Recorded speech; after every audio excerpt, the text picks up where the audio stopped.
these piglets to come to life, then mating must happen, either the natural way or through artificial insemination.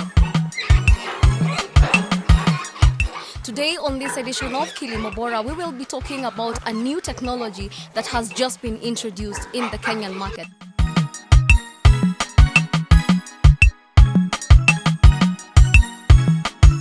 Mr. Mananda, thank you so much for joining us one more time.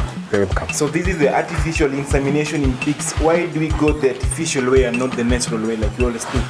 Thank you so much. I would like to say one thing. Every time a farmer would wish to employ artificial insemination, his optimal expectations are that he has to be able to serve very many of the dams or the female animals with only semen collected from one sire or the male animal. So that one puts him at a bigger chance to have more conceptions or more services and more conceptions just being yielded from one ejaculate that is gotten from one sire. Okay, so something very interesting about this artificial insemination in pigs is that it's a very new technology and farmers are not using it. So if you could just tell us a bit, why is it that artificial insemination in cows has peaked, but artificial insemination in pigs has not peaked?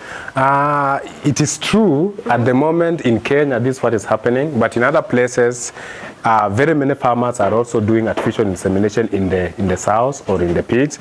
The only problem is that the technology at hand has not been practiced so much in Kenya. But I love the fact that very many people in future will be able to employ the same technique, because when you are going to speak about the importance of actually having very many sows in the farm, there is no need to keep very many boas, because you only need, let's say, 1 or 2 boas or perhaps 5 boas, extracting semen from it and then serving your own sows. So it's going to be very much easier at that time. One other thing that has been able to restrict the art of AI in pigs is, one, the training and the practice.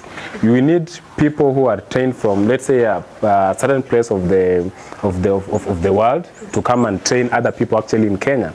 And that's travel and some financial implications that are actually, the farmer might not actually be willing to have and be able to at the moment. So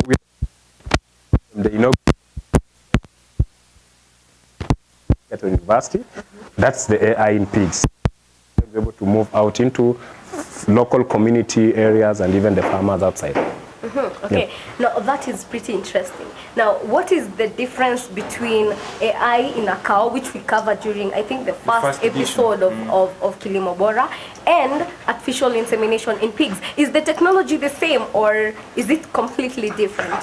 The technology is still the same, because we are speaking about a deposition of the live male gametes into the reproductive tract of the female animal, that is the sow in our case. So the similar thing can also be done into the cows, which is still same. The only difference comes in now we are now having a shift of species. We are speaking about the cows and the bovines, and now we are speaking about the pigs as the porcines. And it is very interesting, because at the end of the time, artificial insemination in cows will be able to yield 1 calf or 2 calves. That is in most rare occasions. But artificial insemination in pigs, you get 12 to 16 piglets. So the number of piglets or the number of born live is also differs from the artificial insemination in cows. Now that is pretty interesting, because now in a cow, we only use, what do you call it? That straw of semen. Yes. So is it that in a pig we use very many, or how is it done? There is no using of very many. The only difference is the volume that is used to, the volume of the semen that has to be put into the tract. You realize that in the cows we use roughly a straw can be yielding to around 2 to 5 mLs. But in the sow, we need a dose that is equivalent to around 100 mLs. It doesn't mean that the more the volume, the higher chances of getting the conception. No. The more the volume will be able to indicate to us if the volume is better enough to have what we call the live cells. The live cells are the ones that actually, at the end of the time, they yield the conception that we want. Yep. But it's again, Mr. Mananda, this is a process that has not really got deep into the nation. But then institutions like Egerton, we are trying to get this through to the farmers. What are you doing as a specialist and your fellow guys in the same field to take this message straight into the street to the local farmer down there? That's great. At the moment, we are trying to be able to, number one, for AI in pigs to be able to get a niche well into the outside world or perhaps into the neighboring community, we must first of all train the boars that the farmers have at their farm setup on how to be able to extract semen from them and then use the same semen to be able to serve the sows that are in their farms. So you are looking at number one, selection, which is quite important because you need to select good your females in future, and number two, you also need to have good gills that the boars will be able to serve so that you can have good production actually in future. So number one, we are not actually able to say that at par we have done AI, but no, we are still in the initial process of selecting good to good so that we can have more good at the end. So how expensive is this process? Expensive at the moment. I might be able not to value it because I don't have a history of the value of it. You can give us a range. A range, I believe a range, we have to evaluate very many factors. Number one, we want to look at the quality of the semen that we have. We know that some semen can be cheap, some semen can be expensive. Yeah, we want to look at the process of now getting the semen from the boar. Then number three, we want to look at now the expected outcome of what we want to do. For example, you look at a situation whereby I want to produce piglets and grow them up to become fatteners for just go to the market and be slaughtered up for pork. But alternatively, I'll be able to have, let's say, a crop of the offspring to be used as replacement stock for my future herd in the farm. Looking at that scenario, you can be able to have an idea whether we can be able to have a more expensive practice or more or less practice. And then let's get down to the process. Yep. We have our sow is here. Our sow is here. Yep. How do we know that the sow is now on heat? Now we want to do this to food. Great. Now, heat detection has always been a very big problem, especially to farmers who have not been able to know the real times to be able to check their animals in heat. Ideally, a sow has what you call a breeding cycle. Now, for the breeding cycle of the sow, we expect that one time the sow will be, if that is part of the cycle or gestation, then one time the sow will be in lactation, that is nursing the piglets. Then another time the sow will not have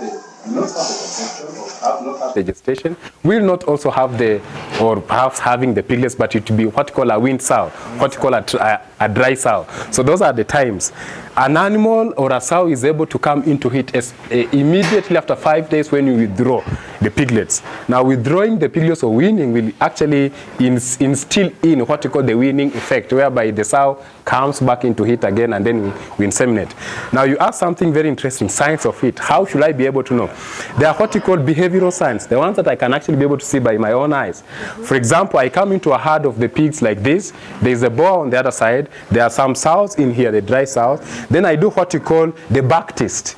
Now, for the back test, I want to demonstrate two things. Number one, if you put your weight onto the back of the sow, if the sow is receptive or in what you call the standing heat, the sow will be able to accept the weight. That is an assumption that that might be the boar mounting me. Right? And in a certain way, if the sow is not in heat, then you put some weight, let's say by just pressing your own hands onto it, the sow will actually be able to refuse, such that we call it the lordosis. It doesn't want to be able to accept what you want to do onto it. So just to demonstrate, I do one thing to this other sow here, and then we feel what happens. Now, you have your weight in your hands, just come onto it and then press onto it, right? So in most cases, the sow will be able to back up the back onto it and fold it like this to mean refusal, right? And you also listen to the sound, right? That I'm not well, I'm not ripe, I'm not ready at the moment. Then we want to look at the second sow here and see if the story is still the same or different, right? And I do the same thing, right? I just place my weight onto it. There's no more aching of the back, right? And there's no more sound. Alternatively, I can still literally just have my weight onto it. There's no voice, right? So this sow, I might say that this sow wants a boar, sorry, right? So it can still be able to have my weight onto it, right? When I've done that, I don't actually use that one as my own group, but I also come and check the genitalia. This is the vulva. So I open up the vulva, right? Of course, in the early standing heat of the animal will be able to have what you call the reddishness of the vulva, to mean that there's more blood coming out, or perhaps there's more blood into the blood flowing so much into the blood veins that makes the vagina become red, and then makes also the vulva become red. Alternatively, at some occasions, you can open up here the vulva lips and then observe what you call the clear mucus discharge. Yeah. Now, in most cases, when we find the sow that is not receptive up for the heat, you don't prompt yourself to do AI onto it. You wait until when the animal comes into heat, because you can lose your good semen just because you want the animal to conceive, and yet it's not on heat. Yeah, not in heat. So now, Mr. Malanda, I just want us to get now into the practical bit of it. Yes. So can I bring you your equipment? Yeah, they're here. Yeah, they're here. Yeah. Now this is the part where I love the most. Yeah, you are always my assistant. Yes, I love this part the most. Yeah, so you can just leave them there. Yeah.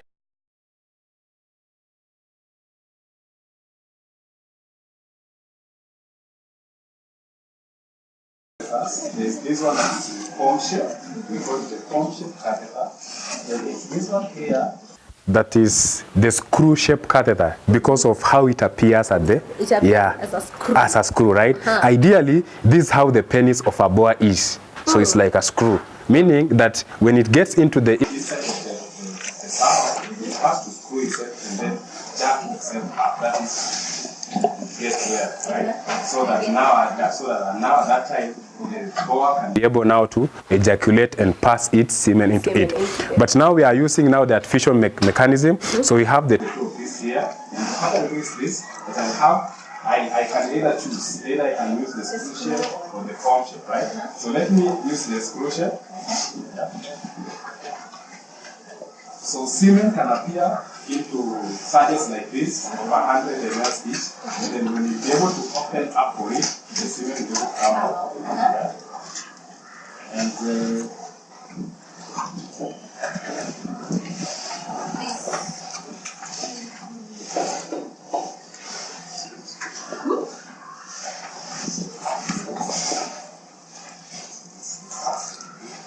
so I lubricate the point, lubricate at this point here. Yeah, can hold for me this, yeah.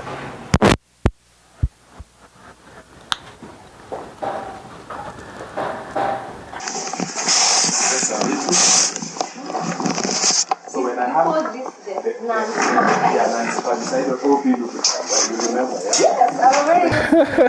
So I come closer to the animal, right? And I have to pass this into it at an angle of 45, and then I proceed, right? So I open up.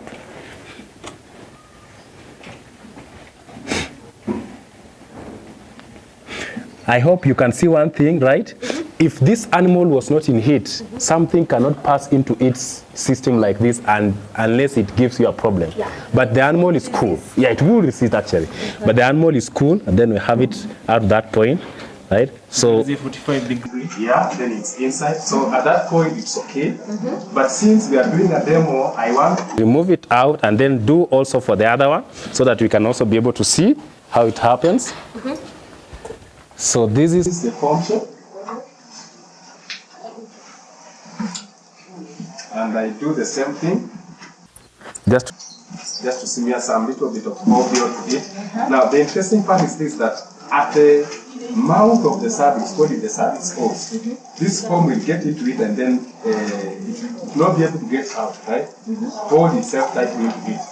The similar procedure, calm down, right? And then have it take it like this, right? Side pass.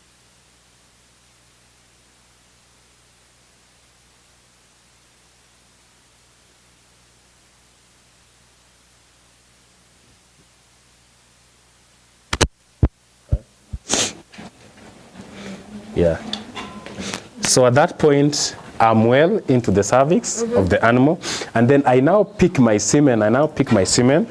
Preferably, I have to have this, and I can have it bought, already bought. So we have semen into this sachet, and then the pig it will be able to have what you call the contractions and the relaxing of the cervix, which will now be able to suck up the semen from this Tube. Yeah, the sachet into the system itself. It will take around 6 or 5 to 6 minutes, and then it will be done. Oh wow. Yeah. 5 to 6 minutes. Now that's interesting. Now we can get these tubes out of the pig system. Yes. Yeah, you told me it doesn't feel pain. It doesn't feel pain. No, but I pity it just for you. I pity right now. So our insemination is done. Our insemination is done, and we wish now to be able to remove it out.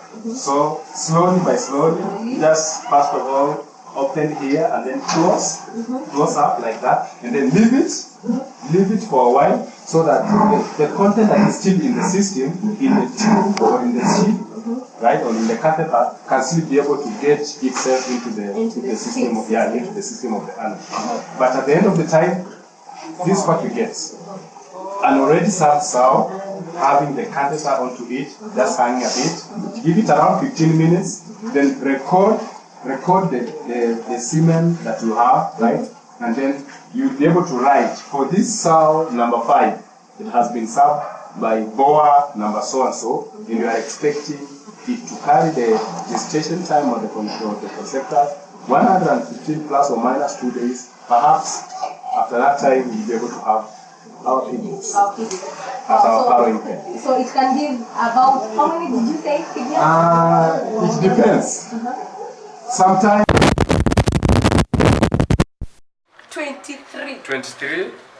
And at times it can give up to around 16 piglets, but on average a good producing sow in Kenya, it can still be able to give you a good average of around 14 to 16 is the best average, because you realize that one teat has to actually accommodate one piglet. And most of the sows have 16 teats, that's 8, right? So having 16 piglets is still okay for it to man them up at nursing. Now that is interesting. Koyo, I think we are done here.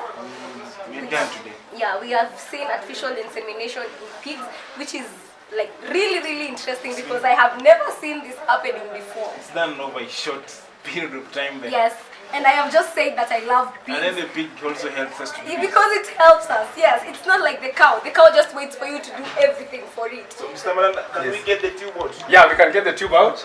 That's easy, yeah? Just slowly, right? With nothing bad onto this, and then...